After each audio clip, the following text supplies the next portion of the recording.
Celsius. 2 minutes to drop off. Stand up. You'll be falling at 130 miles per hour. Try not to get frostbite from the wind chill. 1 minute to drop off. Move to the rear. Activate the alarm bottle. This is one for the history books. The world's first halo jump. 10 seconds to drop off. Stand by. Status okay. All green. Prepare for drop-off. Countdown. 5, 4, 3, 2, 1. Spread your wings And fly. God be with you.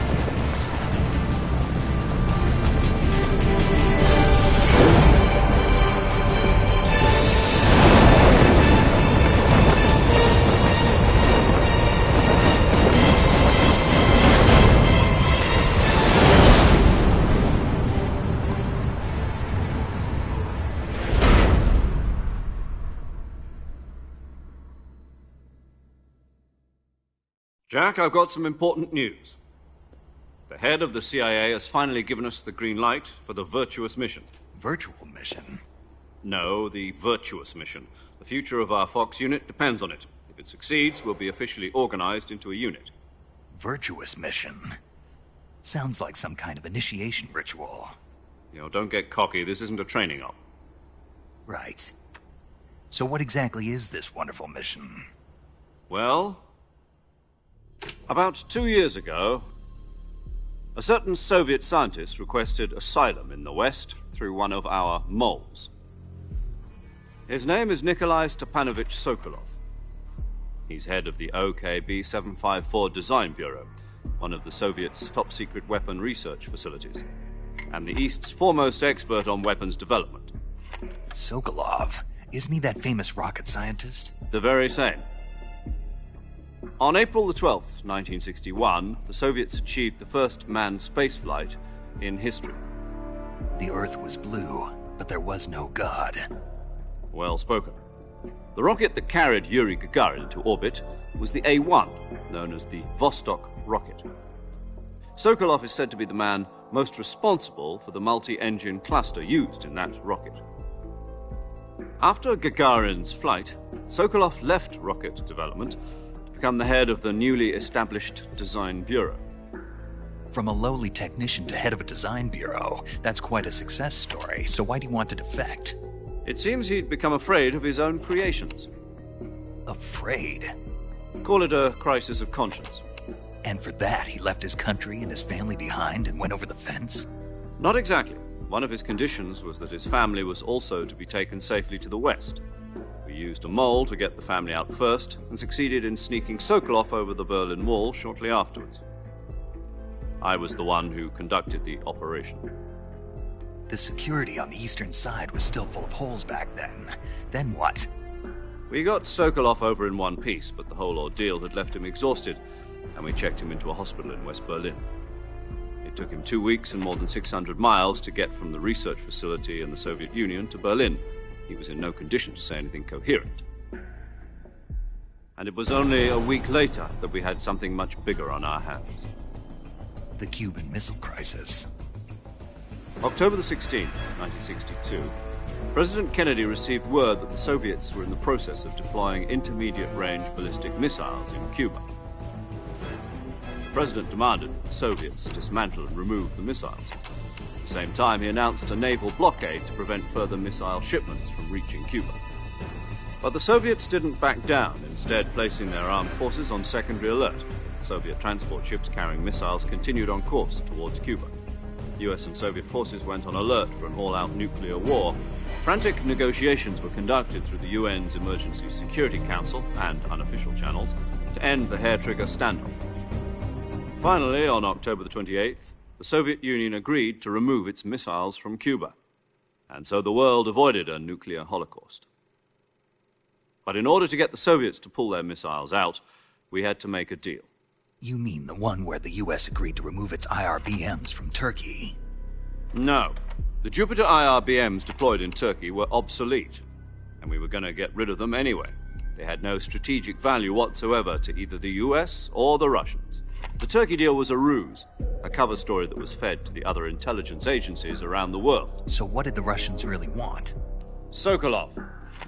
They wanted us to return Sokolov. You mean the Soviets pulled out of Cuba just to get their hands on Sokolov? That's right. What the hell was he working on? At the time, we had no idea. We were running out of time. It was either give up Sokolov or risk full-scale nuclear war. In the end, we had no choice. President Kennedy gave in to Khrushchev's demand. The next day, I got Sokolov out of the hospital, handing him over to agents on the eastern side. Sokolov kept on screaming, "Save me," until he disappeared from my sight. Then, a month ago, we received some new information from one of our moles. About Sokolov? Yes. He was taken back to the research facility and forced to continue working on the weapon in question under KGB supervision. What's more, it's on the verge of completion. So what kind of weapon is it? Something to do with space rockets? No, missiles. Same technology. I guess you're right. We don't know the details, but it appears to be a new kind of nuclear device. For half a year now, the Soviets have been conducting frequent nuclear tests at Semipalatinsk.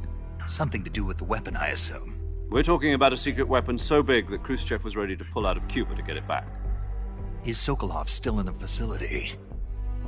No. According to our intelligence, he's in Selinoyarsk, a place in the mountains about 3 miles to the west that's known as the Virgin Cliffs. The Virgin Cliffs. Nice name for a virtuous mission. They moved him there just recently. Why?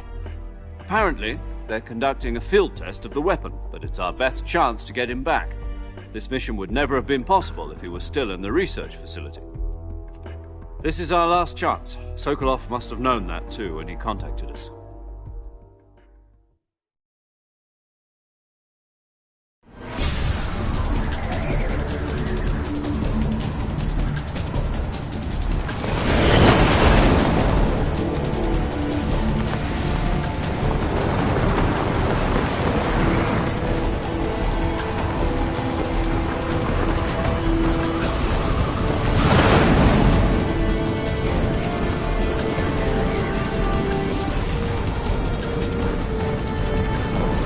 Listen up, Jack. Your mission is to infiltrate Selinoyarsk in the Soviet mountains, ensure the safety of Sokolov, and bring him back to the west.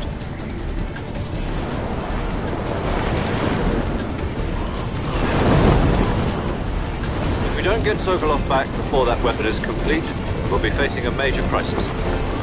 The clock is ticking.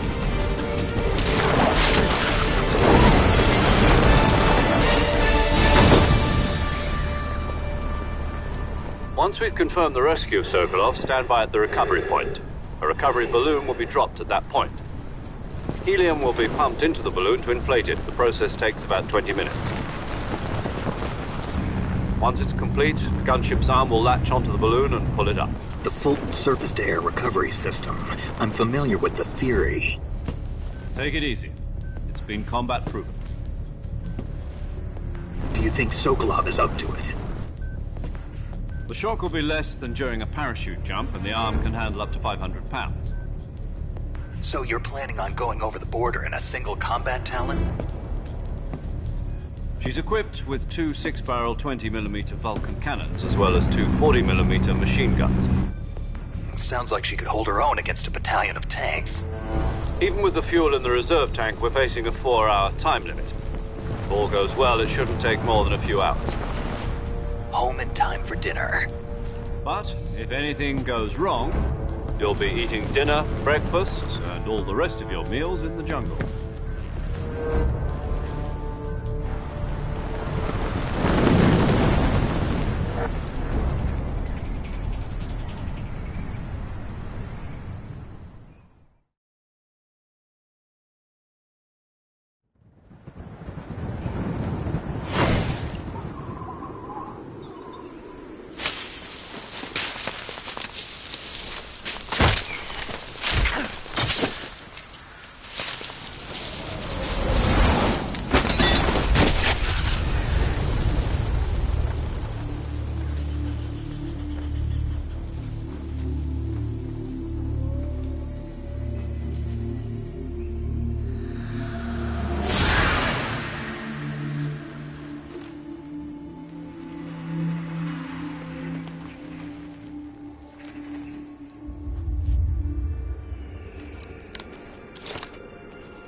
you copy?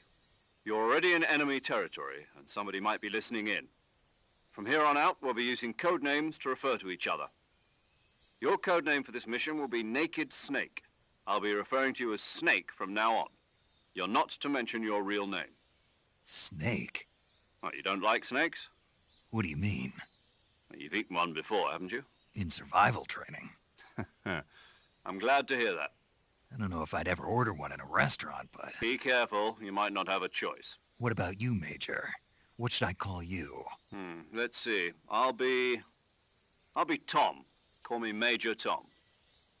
This will be a sneaking mission. You must not be seen by the enemy. You must leave no trace of your presence. Is that clear?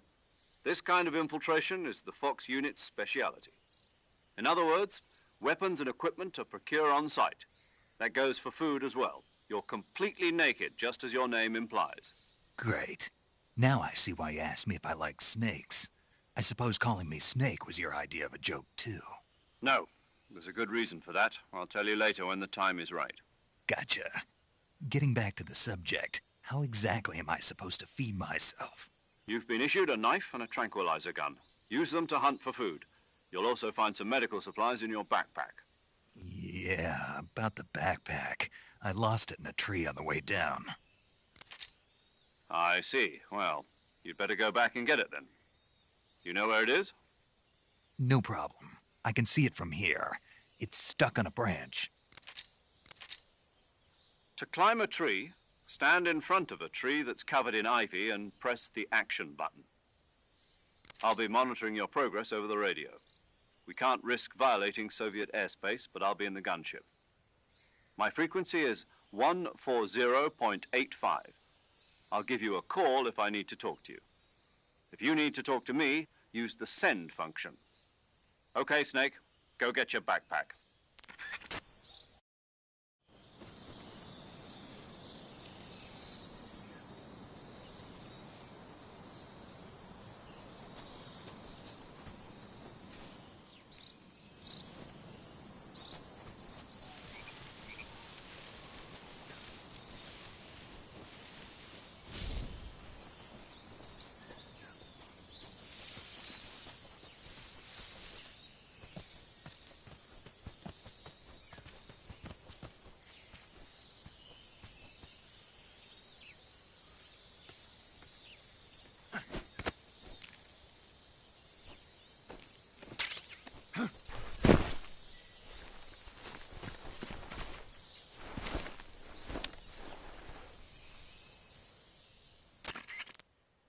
I see you've retrieved your backpack, Snake. To equip a weapon, it's necessary to take it out of your backpack. In the survival viewer, choose Weapon from the backpack. Your available weapons will be displayed in a list on the screen. From that list, choose the weapon you want to equip and press the Enter button. For other equipped items, just do the same thing from Item. Got it. Use the survival viewer backpack. Yep, that's right. Survival is fundamental to this mission. After you've been out in the field for a while, your stamina will start to drop. If your stamina gets too low, it'll affect your performance. You won't be able to shoot accurately, for example, and your wounds won't heal as smoothly. Keep an eye on your stamina so you don't run out. To recover lost stamina, you can hunt for local flora and fauna. You can use either your tranquilizer gun or your knife to hunt. My only weapon is a Mark 22 Hush Puppy tranquilizer gun? That's right. It's been fitted with its own suppressor. However, the suppressor will deteriorate every time you fire. Once its durability reaches 0, the noise suppression effect will be gone. So don't get too trigger-happy with it. The suppressor's durability is shown in the icon. Any weapons and equipment beyond what you're carrying now, you'll have to find as you go. I have to find my own weapons and equipment? Whose crazy idea was this, anyway? Solo covert actions are standard Fox operating procedure. You can't leave any traces of your presence. No weapons, equipment, footprints, sweat, or bodily waste. The same goes for bullets and cartridges, too. Your presence in enemy territory is already a violation of international conventions of warfare. There aren't supposed to be any American soldiers in Russia. It could spark an international incident. You can't let anyone see you. You can't let the enemy know you're there. This is a stealth mission. You're a ghost, Snake, in every sense of the word. And there'll be no rescue if you're captured. The military and US government will deny any involvement in the affair. Then I'll just have to take care of myself, huh? I'm afraid so. You've been given a fake death pill for that purpose. SIS guidelines stipulate that soldiers on covert ops like this one be issued a potassium cyanide capsule. Tape it to your body so you can take it when you need to. How generous of you. Use it if you're taken prisoner by the enemy. It'll send you into a state of false death for a short time. Fooling them into thinking that I'm really dead. So, how do I come back to life? Just take the revival pill. You mean that thing they put in my tooth before the mission? That's the one. But be careful. If you remain in a state of false death for too long, nothing will be able to bring you back. Remember that. I'll keep it in mind. You said this was a solo mission, right? Right. I guess that means I can't count on any reinforcements. Correct. The mission rests entirely in your hands. A real one-man army. Relax. There's a support team ready to back you up over the radio. Who? I'll introduce them to you. This time, survival is of utmost importance. The first member of the support team will be in charge of monitoring your physical condition, acting as a medic, so to speak, as well as recording your mission data. She's a member of Fox as well, and she's here on the gunship with me. She? Hello, Snake. I'm paramedic. Nice to meet you. Paramedic. As in a medic who comes in by parachute. Aren't you going to tell me your real name? Are you going to tell me yours, Mr. Snake? My name, huh? It's John Doe. And they call you Jack for short. You're a regular Captain Nemo. A name means nothing on the battlefield. After a week, no one has a name. What's your name? Jane Doe. Very funny. I wasn't joking, but I'll tell you my name only if you manage to make it back alive. My frequency is 145.73. She's also in charge of recording your mission data. Whenever you want to save, send a message over the reserved save frequency, 140.96. So saving lets me record my mission data. That's right. It also records the state of your health. Good to know. There's one more person I want to introduce you to, Snake. Huh? Speaking of snakes, you remember the boss, don't you? A legendary soldier and your mentor. Actually, it was the boss that got the DCI's authorization in the first place. She's going to be serving as Fox's mission advisor. The boss is? She also helped me plan this mission. She and I were at SAS together. Jack, is that you? How many years has it been? Boss? That's right. It's me. Oh. Talk to me. Let me hear your voice. It's been 5 years, 72 days, and 18 hours. You've lost weight. You can tell just by the sound of my voice. Of course I can. I know all about you. Really? Well, I don't know anything about you. What's that supposed to mean? Why'd you disappear on me all of a sudden? I was on a top-secret mission. You didn't need me anymore. But there were still so many things I wanted you to teach me. No, I taught you everything you needed to know about fighting techniques. I taught you all I could. The rest you needed to learn on your own. Techniques, sure. But what about how to think like a soldier? How to think like a soldier? I can't teach you that. A soldier needs to be strong in spirit, body, and technique. And the only thing you can learn from someone else is technique. In fact, technique doesn't even matter. What's most important is spirit. Spirit and body are like two sides of a single coin. They're the same thing. I can't teach you how to think. You'll just have to figure it out for yourself. Listen to me, Jack. Just because soldiers are on the same side right now doesn't mean they always will be. Having personal feelings about your comrades is one of the worst sins you can commit. Politics determine who you face on the battlefield. And politics are a living thing. They change along with the times. Yesterday's good might be tomorrow's evil. Is that why you abandoned me? No, it had nothing to do with you. I already told you, Jack. I was on a top-secret mission. A soldier has to follow whatever orders he's given. It's not his place to question why. But you're looking for a reason to fight. You're a natural-born fighter, but you're not quite a soldier. A soldier is a political tool, nothing more. That's doubly true if he's a career soldier. Right and wrong have no place in his mission. He has no enemies and no friends. Only the mission. You follow the orders you're given. That's what being a soldier is. I do whatever I have to get the job done. I don't think about politics. That's not the same thing. Sooner or later, your conscience is going to bother you. In the end, you have to choose whether you're going to live as a soldier or just another man with a gun. There's a saying in the Orient, loyalty to the end. Do you know what it means? Being patriotic. It means devoting yourself to your country. I follow the president and the top brass. I'm ready to die for them if necessary. The president and the top brass won't be there forever. Once their terms are up, others will take their place. I follow the will of the leader, no matter who's in charge. People aren't the ones who dictate the missions. Then who does? The times. People's values change over time, and so do the leaders of a country. So there's no such thing as an enemy in absolute terms. The enemies we fight are only enemies in relative terms, constantly changing with the times.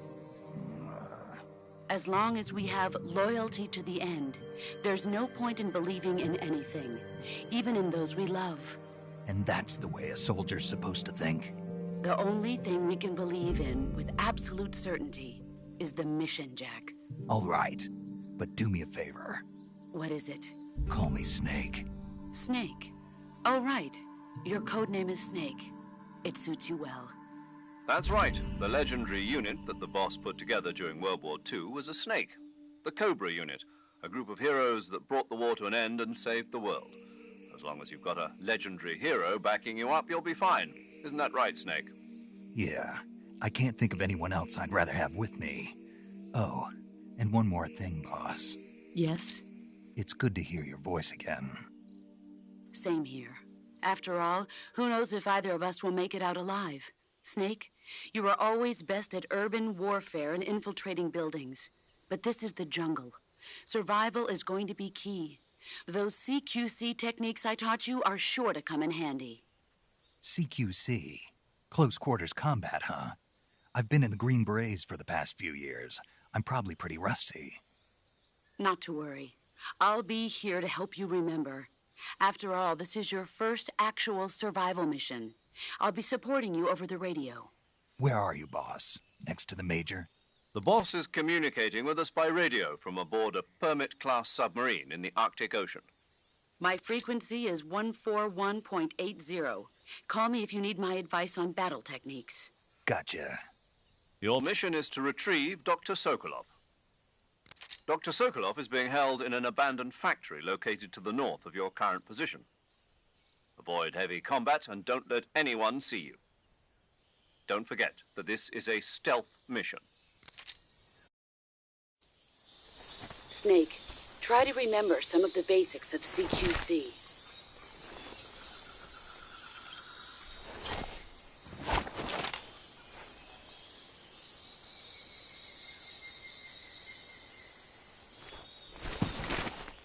Commencing virtuous mission now.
Camouflage is an indispensable tool when you're sneaking through the jungle.